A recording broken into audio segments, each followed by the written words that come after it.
Khaté Wadatim, c'est Khalikom, bonsoir tout le monde, Alan Wassanan, Mahba Bekom. Merci d'être toujours fidèle à Algérie Part, de nous suivre à chaque fois. J'espère comme là.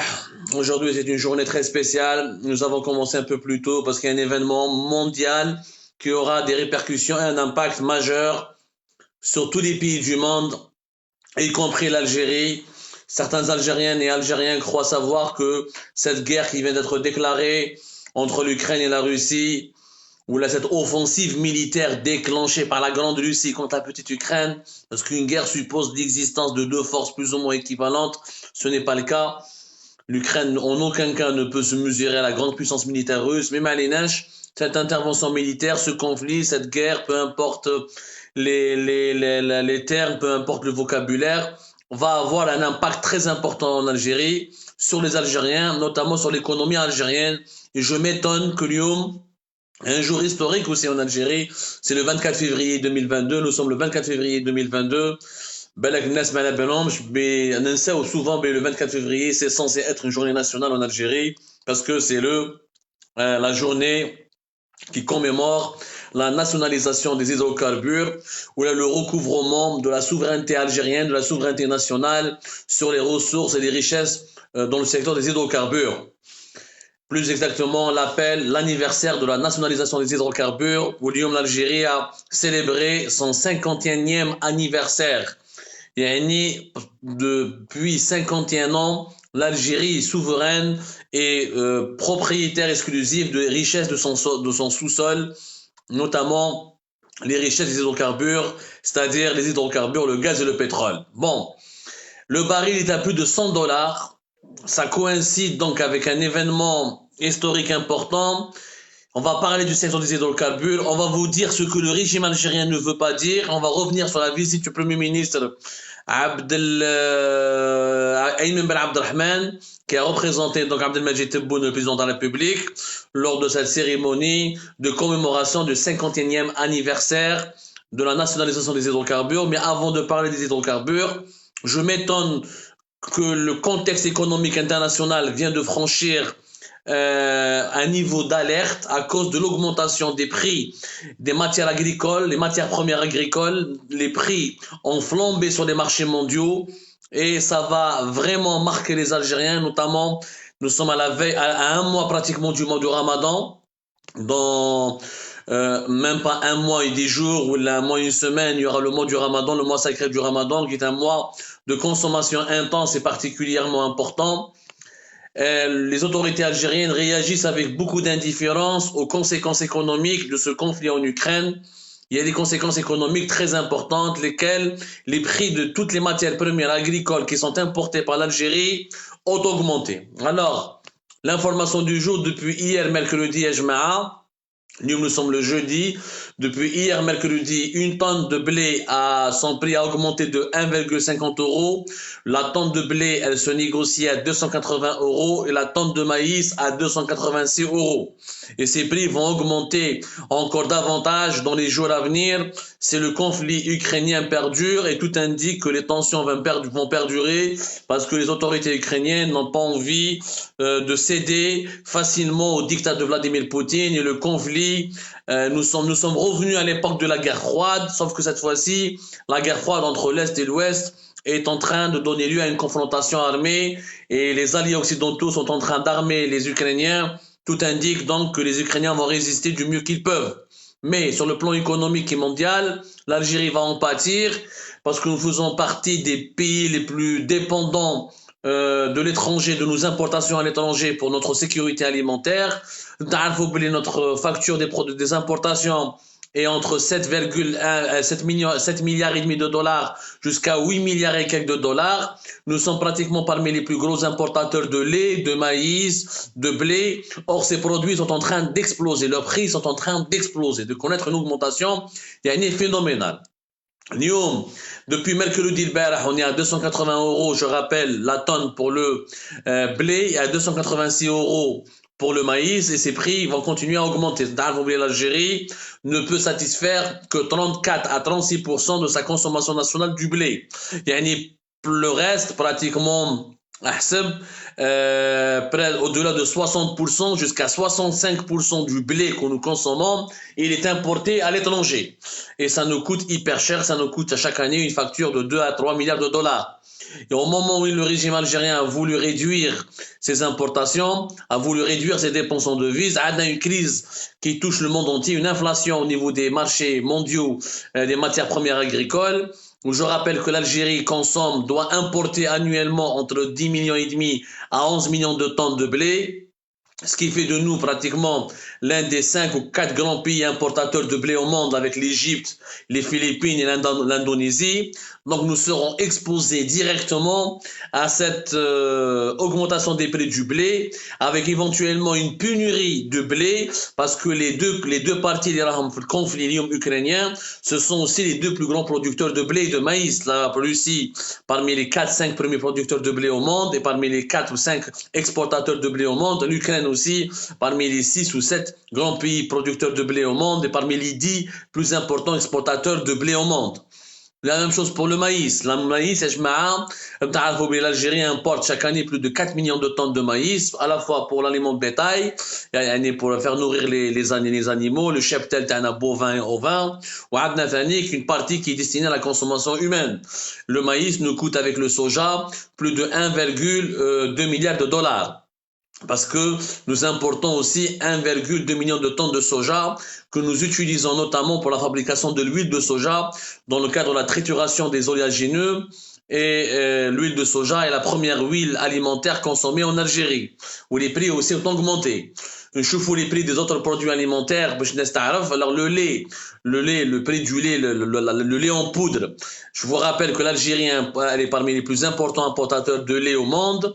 Nous avons importé en 2019 pour l'équivalent de presque 3 milliards de dollars.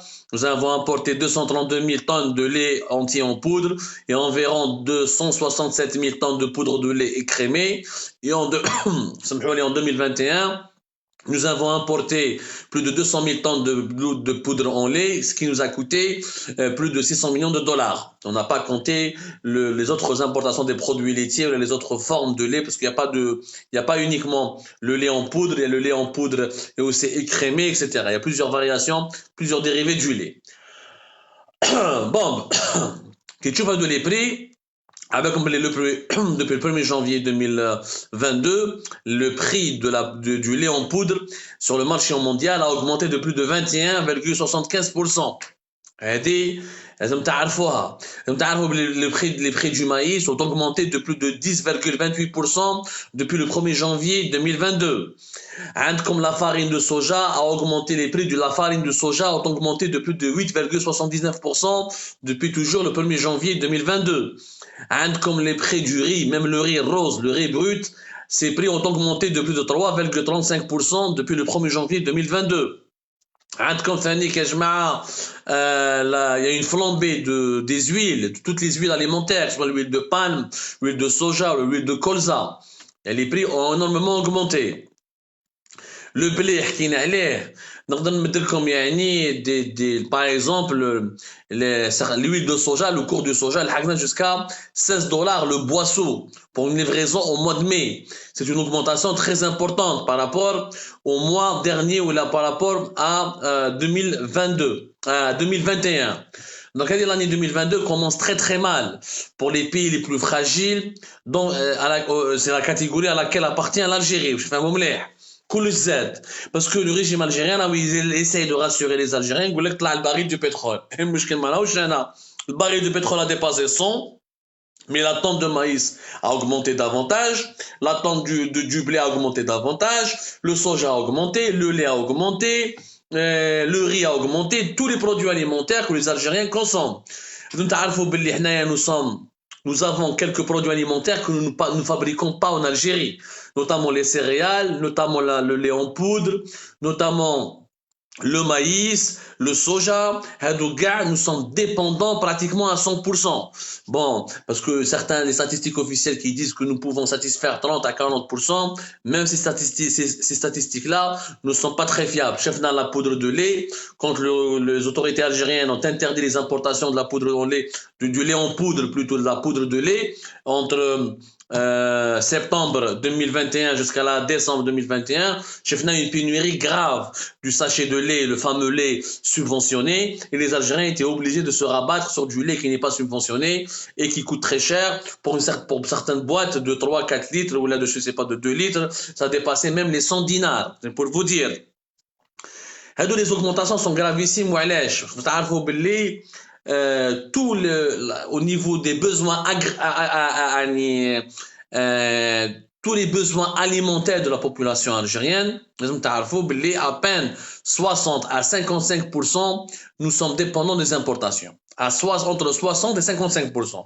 Et sur l'ensemble des calories que nous devons manger pour survivre, pour faire grandir nos enfants, pour répondre à nos besoins quotidiens. Avant, effectivement, cette dépendance était beaucoup plus accrue, elle était à 75%. Maintenant, nous sommes à 60-55 depuis 2019-2018. Or, à partir des années à venir, cette dépendance au niveau des importations agroalimentaires va encore s'aggraver parce que l'agriculture algérienne qui avait enregistré des performances intéressantes durant les années 2000, ensuite de nouvelles performances depuis 2014-2015, est en train de reculer dangereusement à cause de la sécheresse. Il y a une crise de sécheresse terrible et ça impacte la croissance agricole en Algérie qui est en train de reculer. D'ailleurs, durant l'année 2021, c'est le seul secteur qui a reculé par rapport tous les autres secteurs qui ont essayé de connaître qui ont connu quelques taux de croissance. Mais l'agriculture, elle a totalement reculé. Donc, moi, normalement, Ayman Ben Abdelrahman, il a donné quelques chiffres à les hydrocarbures. J'aurais aimé qu'il, normalement, depuis mercredi, depuis ces 2 derniers jours, si l'État algérien était un peu conscient, le Kandaro une cellule de crise, le Kandaro une réunion de crise, parce que l'envolée des prix de produits agricoles va menacer directement la stabilité de l'Algérie, qui en dépend entièrement pour nourrir sa population. Il fallait faire une réunion de crise. J'aurais aimé que le gouvernement algérien étudie un plan de stockage des denrées alimentaires. Il faut renforcer les stockages parce que mais la peine de l'intervention militaire, quand est-ce qu'elle va s'arrêter? Tout le monde dit Poutine ne veut pas envahir l'Ukraine, mais on n'a absolument aucune visibilité sur l'aboutissement de ce conflit. Il est possible que la situation se dégrade ou s'envenime, ou les tensions vont s'aggraver dans les jours à venir. Les prix du blé vont augmenter encore davantage, le maïs encore davantage, soja, le lait, donc l'envolée des prix n'en est qu'à ses débuts. Et on risque de se retrouver d'ici le début de la semaine prochaine ou d'ici la fin de la semaine prochaine avec des nouveaux prix hallucinants. Ce qui veut dire que l'Algérie va encore dépenser beaucoup d'argent pour essayer d'importer. D'abord, on risque d'avoir des pénuries de certains produits, de certaines matières agricoles de première nécessité sur les marchés mondiaux à cause de cette guerre entre la Russie et l'Ukraine. Et on risque ensuite de les payer très cher l'importation de ces produits agricoles, de ces matières premières agricoles. Ensuite, est-ce qu'on a des capacités de stockage pour essayer au moins d'avoir un stock national en extrême urgence? De combien de jours? Le gouvernement algérien ne veut jamais communiquer sur ces chiffres-là, qui sont des chiffres clés. C'est ça, protéger la souveraineté d'un pays. La souveraineté d'un pays, c'est aussi la sécurité nationale au sens propre du terme, mais aussi la sécurité alimentaire. En cas de guerre atroce, imaginons que la guerre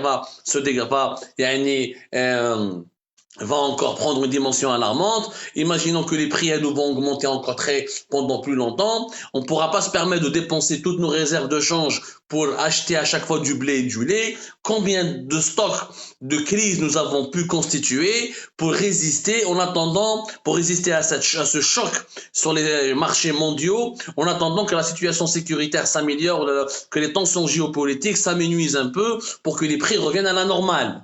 Ça, le régime algérien, le gouvernement algérien globalement, n'a pour le moment aucune feuille de route. On est à un mois du mois de Ramadan, avec un fort pic de consommation en plein Ramadan, ce qui fait que nous risquons malheureusement, d'ici le mois au cours du mois de mars jusqu'au mois d'avril, on risque d'avoir plusieurs pénuries de produits alimentaires, parce que l'Algérie ne peut pas à chaque fois s'approvisionner comme elle veut, en payant le prix qu'il veut et qu'il faut. Donc on risque de casquer toutes nos réserves de change, toutes nos réserves de change. sachant que les autorités algériennes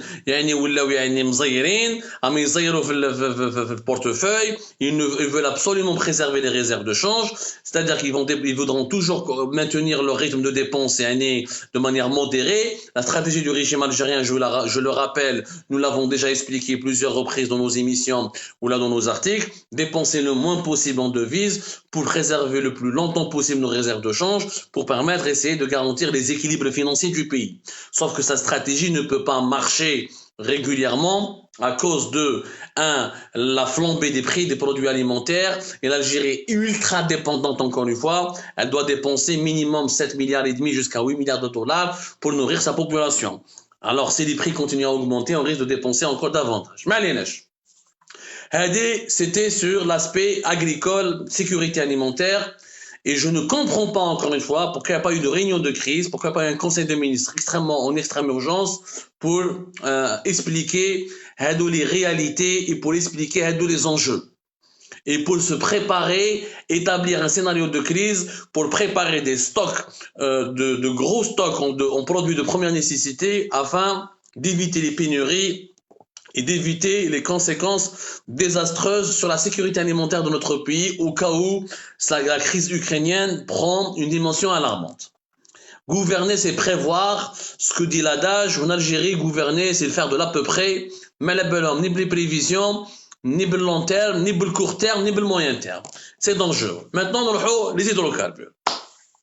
Les hydrocarbures, Ayman Ben Abdelrahman où il a fait des déclarations. Bien sûr, il fallait commémorer le 51e anniversaire de la nationalisation des hydrocarbures. Bien sûr, c'est une fête nationale qu'il faut la célébrer. Bien sûr qu'il faudra produire des films et des documentaires sur l'aventure de Sonatrach, sur le recouvrement de la souveraineté nationale dans le secteur des hydrocarbures. Il y a de belles histoires à raconter. Malheureusement, c'est pas suffisamment raconté. Et les jeunes générations, comme la majorité des Algériennes et des Algériens, ne connaissent pas l'histoire de la nationalisation des hydrocarbures, ni les grands acquis de l'Algérie, de leur pays dans ce secteur-là. Mais l'actualité, malheureusement, le baril est à plus de 100 dollars.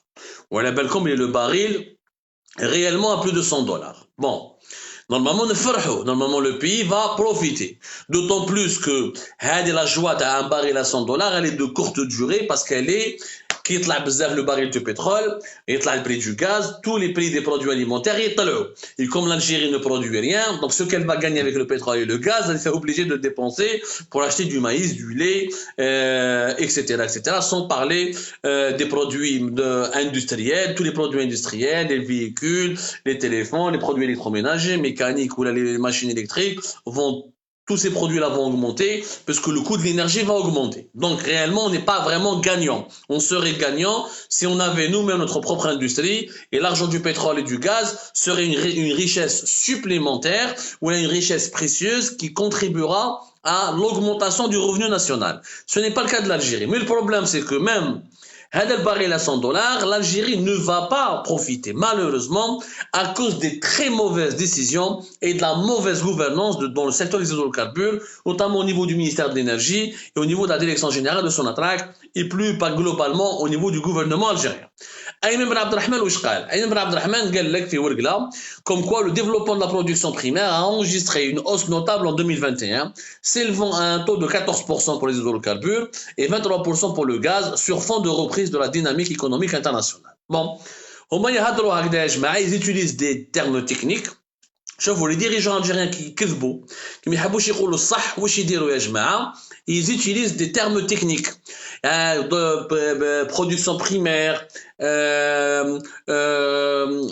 stabilisation des prix ils utilisent des termes ils utilisent des unités de mesure qui ne sont pas connues عند le grand public كما l'unité de mesure tonne équivalent pétrole هذا كاع كذب parce que le dirigeant politique normalement ne fait pas dans le langage technique. Normalement il simplifie le message pour que tout le monde puisse comprendre. Réellement Ayman Ben Abdelrahman a été manipulé parce qu'il est incompétent malheureusement, parce qu'il ne veut pas dire la vérité aux Algériens, parce qu'il ne fait pas l'effort de comprendre. Voilà. Malgré les ratages à la loi de finances de 2021, à la loi de finances de 2022, il a été maintenu dans ses fonctions, il vient à Ouargla, il comprend rien au secteur des hydrocarbures, il avale n'importe quoi, il dit n'importe quoi. La production algérienne, elle est en train de stagner dangereusement. Dangereusement. Ils sont en train de manipuler Tebboune. Et même Abdelrahman, ils ont même fait comme les chiffres. La production du pétrole, comment elle est décidée dans le monde? La production du pétrole, elle est décidée par les membres d'un cartel, l'organisation des pays producteurs de pétrole, la fameuse OPEP, l'organisation OPEP. En avril 2020, un mois après la pandémie de la Covid-19, qui est le baril de pétrole à $30, les pays membres de l'OPEP, les pays 13 membres de l'OPEP, non, 13 pays membres de l'OPEP, plus 10 autres pays qui ne sont pas membres de l'OPEP, mais qui sont des pays pétroliers, qui la Russie, qui le Canada, qui le Mexique, qui les États-Unis, derrière ce qu'on appelle l'accord OPEP+. هذا l'accord OPEP+, وشنو هو؟ L'accord OPEP+, تفاهموا هذو les pays, les 23 pays, 23 à 24 pays, تفاهموا بيناتهم. Il y a les 13 pays membres de l'OPEP plus 10 autres pays qui ne sont pas membres de l'OPEP, mais de faire un pour réduire la production du pétrole dans le monde, pour que le baril est là, parce que t'as moins de $30. À l'époque, fin avril 2020, t'as moins de $30, ils ont décidé de retirer du marché, de baisser la production mondiale de pratiquement 10 millions de barils par jour. Ou comment ils l'ont calculé? On prend les capacités de production de chaque pays et chaque pays applique une réduction, un quota de réduction qui est de 25%. C'est pour ça que l'Algérie a appliqué naturellement ce cadre-là, mais elle a mal négocié, ça on l'a déjà expliqué, l'Algérie n'aurait jamais dû, autant les petits pays producteurs auraient dû se fédérer pour ne pas accepter ce quota de baisse de production, parce qu'il aurait été totalement fatal. L'Arabie Saoudite qui produit 10 millions de barils de pétrole, qui est à 25%, un pays comme l'Algérie en 2019, il était à moins de 1 million de barils par jour, qui est à 25%, mais bon, les autres pays qui produisent 300 000 ou 400 000 barils par jour, qui m'a le Congo-Brazzaville ou la Guinée équatoriale, etc. Il y a eu l'accord. L'accord a été la mi-juillet 2021. Il y a eu un autre accord qui est la pandémie de la Covid-19 de Tankos. Il y a un scénario d'un début de reprise économique à partir de l'été, le deuxième semestre de l'année 2021. Les pays de l'OPEP+, nous allons augmenter la production de 400 000 barils par jour, où ils ont renégocié les quotas, ou à partir du mois d'août, on va appliquer une nouvelle politique de quotas, ou à partir de décembre 2021, où ils se sont entendus vers un retour normal à la production, et que chaque pays peut produire selon la capacité de production TAO, à partir de avril 2022. 2 ans après le fameux accord dans l'OPEP+, les derniers, fait avril 2020. Les pays pétroliers, comment ça marche? Parce que les dirigeants algériens, ils kiffent beau, mais ils disent ça à l'opinion publique nationale. On produit du pétrole selon 2 critères. Si on est membre de l'OPEP, il faut respecter un accord qui est conclu avec les autres pays de l'OPEP. Il y a les 13 pays de l'OPEP, chaque pays doit produire selon sa capacité. Par exemple, l'Imarat a une capacité de 3 millions et quelques, mais chez l'Arabie Saoudite qui a une capacité de 10 millions et quelques. Ou l'Irak qui a une capacité de 5 millions et quelques. Donc chaque pays propose, négocier avec les autres pays, de négocier avec les autres pays, de produire certaines quantités de barils de pétrole selon sa capacité, même le deuxième critère qui est l'offre et la demande. Il y a une offre كبيرة, le prix est donc les pays de l'OPEP يتفاهموا بيناتهم pour stabiliser les prix. وإذا ما كاش la demande كبيرة ou l'offre كتر من la demande, يتفاهموا les pays membres de l'OPEP انهم ينقصوا من l'offre pour rééquilibrer avec la demande. Donc l'Algérie, comme tous les autres pays pétroliers, normalement تتفاهم مع les membres de l'OPEP, sauf donc les membres de l'OPEP dans le cadre de la politique des quotas. L'Algérie, normalement, depuis décembre 2021, devait produire 980 000 barils de pétrole par jour. هاوليك le quota à l'Algérie. كان 700 000 et quelques في 2020, طلع 800 000 et quelques في 2021. Avec la fin de l'année 2021, طلع jusqu'à 900 000, 920 000, 950 000. Ou depuis décembre 2021, l'Algérie a été autorisée officiellement par l'OPEP à produire, dans le cadre de cette politique des quotas, au moins 980 000 barils par jour. Malheureusement, l'Algérie ne produit pas les 980 000 barils par jour. Il n'y a eu aucune augmentation de production. Au contraire, il y a eu une chute de la production. Nous avons confirmé au cours de nos investigations que en ce moment, l'Algérie produit 938 000, 939 000 à tout casser barils. Ça, c'est des pics. Hein. À tout casser, Sonatrach et ses partenaires étrangers. Parce qu'il y a les gisements qui حكمتهم Sonatrach, ou les gisements qui حكمتهم Sonatrach avec des partenaires étrangers, comme Hassi Berkin, comme El Merk, Anadarko, etc. Donc, même avec les partenaires étrangers, et les propres gisements qui sont gérés en effort propre au niveau de Sonatrach, la production nationale est bloquée à moins de 940 000. Alors que le quota du pays qui a été attribué par l'OPEP, il est de 980 000. وهذه راهي خساره كبيره يا جماعه خساره كبيره déjà 980 000 وماشي بزاف parce que pour profiter d'un baril à plus de $100 il faut avoir la capacité d'exporter du volume يعني d'exporter suffisamment vers d'une quantité assez grande sur le marché mondial pour pouvoir gagner de l'argent sauf que nous sur les 940 000 que nous produisons عندك 500 000 يروحوا le marché intérieur, les carburants, les raffineries, les 5 raffineries que nous avons, la consommation nationale, pour faire marcher les centrales électriques, pour le secteur industriel algérien, pour l'agriculture algérienne. Tout ça, nous consommons nos propres carburants. Donc c'est du pétrole brut qui est raffiné, c'est des produits pétroliers. Il y a les 400 000 et quelques que nous pouvons exporter. Il y a 400 000 et quelques, c'est le pic. Il y a des jours où nous exportons beaucoup moins que 400 000. Il y a eu des jours en 2021, nous avons l'Algérie à exporter uniquement 300 000 barils par jour. Donc, avec une quantité aussi faible, nous ne gagnons pas beaucoup d'argent. Nous ne gagnons pas beaucoup d'argent. Voilà, parce que ta quantité qui est exportée vers le marché mondial, elle est très faible. Pour pouvoir profiter d'un baril de pétrole aussi, avec des prix aussi bons, avec plus de $100, il faut exporter 800 000, 900 000 barils par jour, 1 million, 1 million 100 000, 1 million 500 000. D'ailleurs, c'est ce que nous exportions au cours des années 2009, 2008, 2011, 2012. C'est pour ça que durant ces années-là, Sonatrach faisait des chiffres d'affaires de presque 80 milliards de dollars à l'exportation, par exemple en 2012, où il a plus de 60 milliards de dollars à partir de 2011, voire presque plus de 70 milliards de dollars en 2012. En 2011, 2012 jusqu'à 2013. Même en 2010, 2011, on a dépassé les 60, voire on a dépassé aussi les 70 milliards de dollars à l'exportation. C'est pour ça qu'on gagnait beaucoup d'argent à l'époque. On a pu constituer des réserves de change de 200 milliards de dollars à partir de 2012-2013. Mais on n'est plus dans ce schéma. Parce qu'au lieu de produire 1 900 000 à 1 800 000 barils de pétrole, nous produisons à peine 940 000 barils de pétrole. وهذا المشكل علاش؟ المشكل c'est que ملي جا تبون le pouvoir, il a été manipulé par هدايا توفيق حكار, la nouvelle administration de Sonatrach, مع محمد أركاب à la tête du ministère de l'énergie qui ne connaît absolument rien à l'énergie. Du moins, il ne connaît rien au pétrole et au gaz parce qu'il est électricien. Il est originaire de Sonalgaz, il n'est pas de Sonatrach, ce qui fait qu'aujourd'hui, qu'est-ce que nous avons? Nous avons des dirigeants à la tête d'un secteur clé qui représente plus de 96% de nos exportations et qui représente plus de 40% de nos recettes fiscales de l'État. Nous avons des dirigeants qui ont saboté notre production nationale. Elle a été sabotée, Parce que Sonatrach, en 2020, d'ailleurs en 2019, à cause de la crise politique, où l'instabilité, les règlements de compte, dont Sonatrach a été victime, 4 PDG en une seule année entre 2019 et début 2020.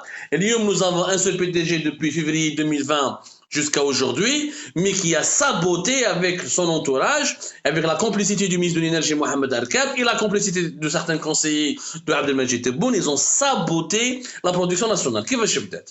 المشكل وراه على بالكم يا جماعه باللي باش تفهموا pour qu'on puisse produire du pétrole, il faut entretenir les gisements existants.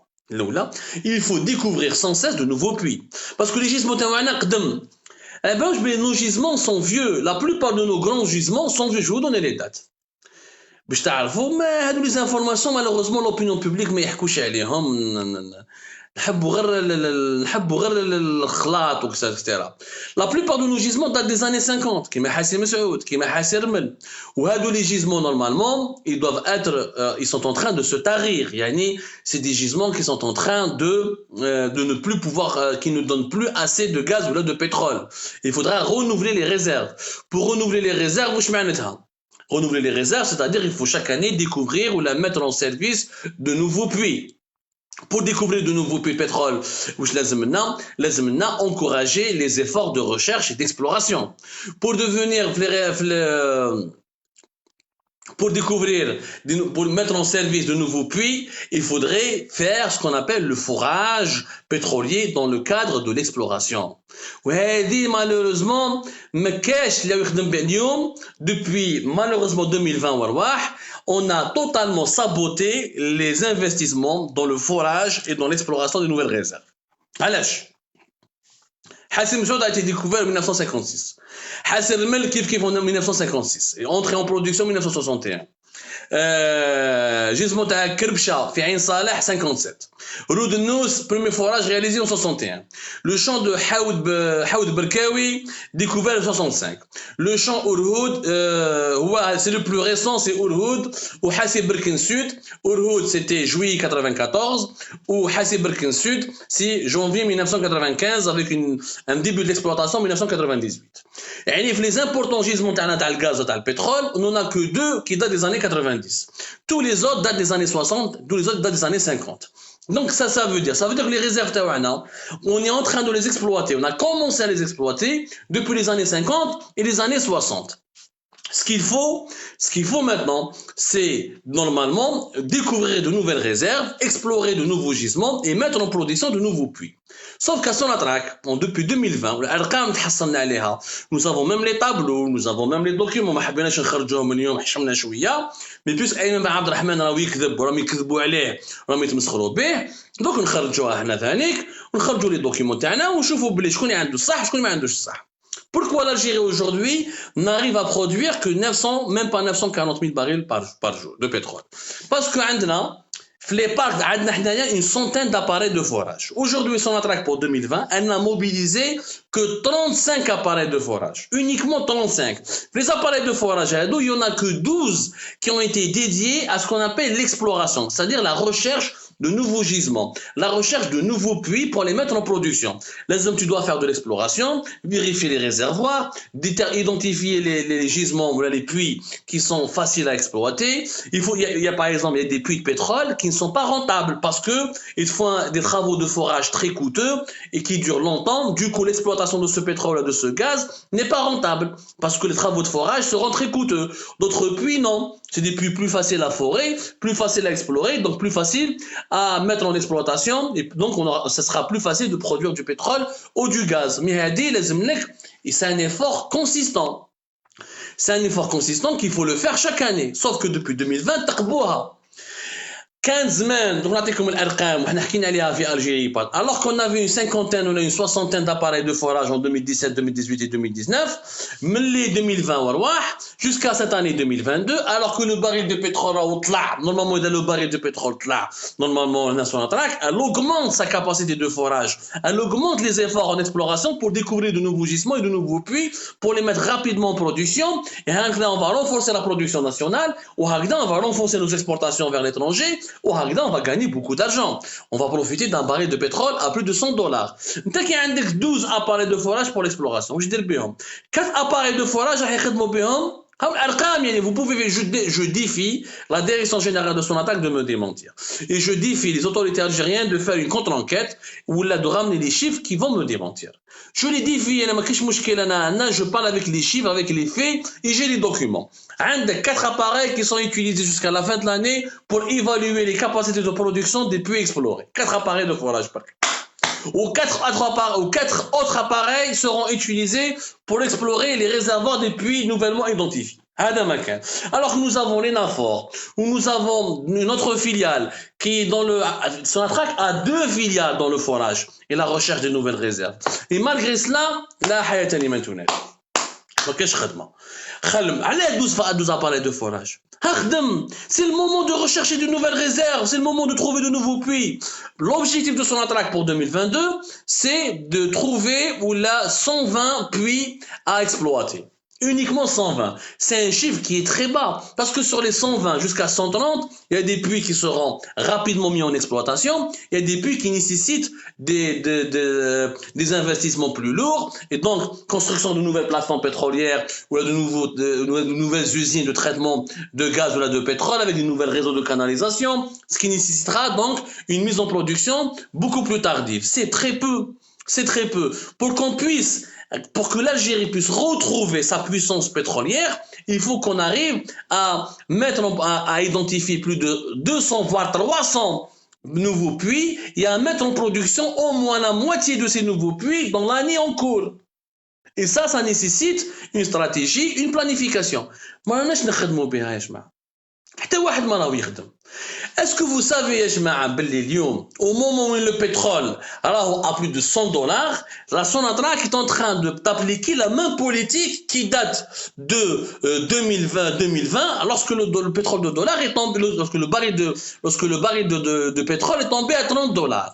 C'est normal. Ça, c'est un sabotage caractérisé de la seule source de richesse nationale.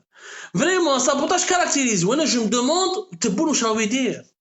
روح دير كونتر انكيت يا سيدي، دير رابور مع دي زيكسبير، سقسي لي زونسيان تاع سوناتراك يجيبوا لك لي شيف. قال عبدو الصمار سي ان تريتر وما تحبوش وما تفهمش معايا، معليش ne m'écoute pas moi, écoute les informations que je donne, écoute les résultats de nos enquêtes. Moi, مانيش نهضر على روحي، je m'en fous de ma personne. Moi, c'est l'Algérie qui compte pour moi. يا خويا, si tu crois que nos chiffres et nos informations sont fausses, va vérifier. Parce que هما يلحقوهم des rapports يقول لك nous avons produit presque 1 million de barils. Ce qui est faux, nous produisons à peine, même pas 940 000 barils. Ce qui est très peu. Et ce n'est pas normal, ya jama'a, que le nombre des appareils de forage est uniquement de 24, 25 ou là de 35. Uniquement 12 pour le forage pour l'exploration de nouvelles réserves, une vingtaine pour ce qu'on appelle le forage de développement. Il y a le renforcement des capacités de production des puits, ou là l'extraction carrément du pétrole et du gaz dans ces nouveaux puits. Ce qui est très très peu. وهذه غلطة كبيرة يا جماعة، غلطة اللي حنخلصوها غالية. Sonatrach, encore une fois, elle a 2 filiales qui peuvent se mobiliser, une soixantaine, une cinquantaine pour chacune de ces filiales d'appareils de forage. C'est le NTP et les NAFOR. En 2019, quand le prix du baril de pétrole était bas, on avait une quarantaine ou une cinquantaine d'appareils de forage opérationnels. En 2018, la même chose. Puis en 2019, les chiffres que nous avons pu obtenir, lorsque le baril de pétrole était la moyenne du prix du baril de pétrole était à 55 $. Sonatrach avait 95 à 100 appareils opérationnels. Et elle a pu exploiter et forer 300 nouveaux puits. En 2021, alors que le baril du pétrole il a dépassé les 100 $, on n'a même pas une trentaine d'appareils de forage pour découvrir et exploiter 130 puits. Il y a un problème, il y a une mauvaise gestion. Il y a une mauvaise stratégie. Normalement, quand le baril de pétrole c'est là où tu renforces le forage et l'exploration et tu accélères la mise en production de nouveaux puits en renforçant la découverte de nouveaux puits. Mais si quand le baril de pétrole à 50 $, t'خدم bien, quand le baril de pétrole à 100 $, ما تخدمش bien. Ça, c'est des erreurs de mauvaise gestion. C'est de l'incompétence pure et simple.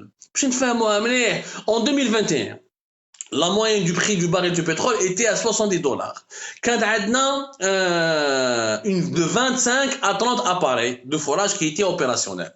Et pourtant, en 2021, le pétrole était 30% plus cher qu'en 2019. La moyenne des prix du baril de pétrole, c'était 30% plus cher qu'en 2019. Mais en 2019, il y avait plus de forage, plus de recherche et plus de nouveaux puits découverts. Alors que Lyon, on est à plus de 100 $. Cette année 2022 commence plus fort que l'année 2021.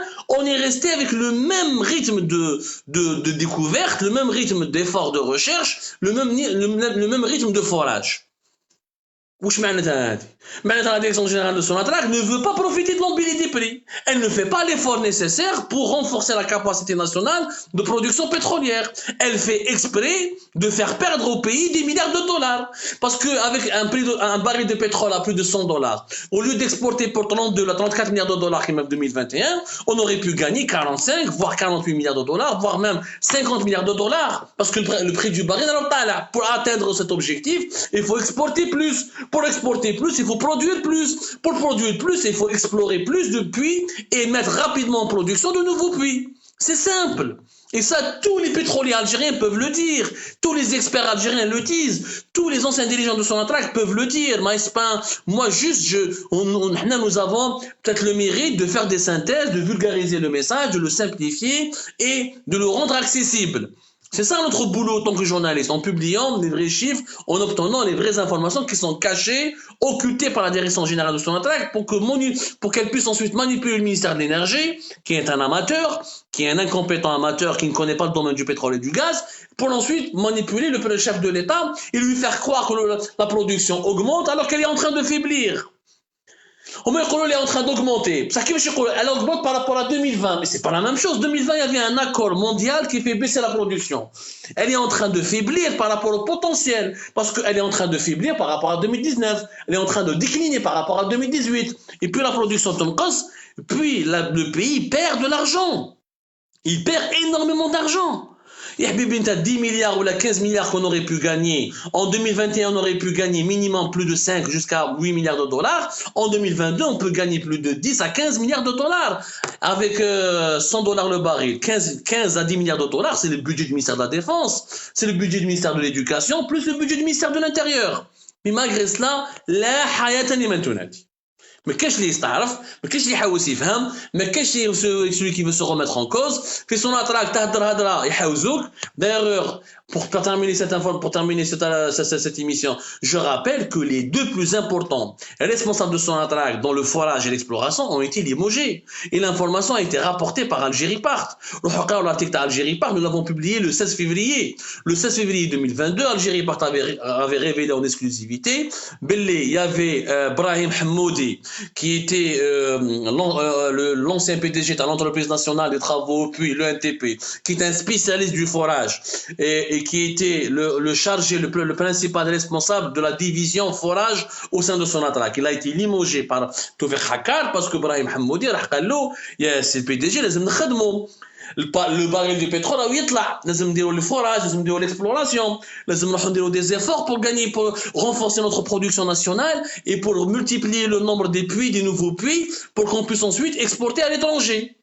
حاوزوا كي قالوا هذا قالوا انت ما تدخلش روحك تعرف واش راك دير بصح قالوا ابراهيم حمودي il est expert du forage, c'est pas n'importe qui, c'est peut-être même une référence mondiale. C'est Qari.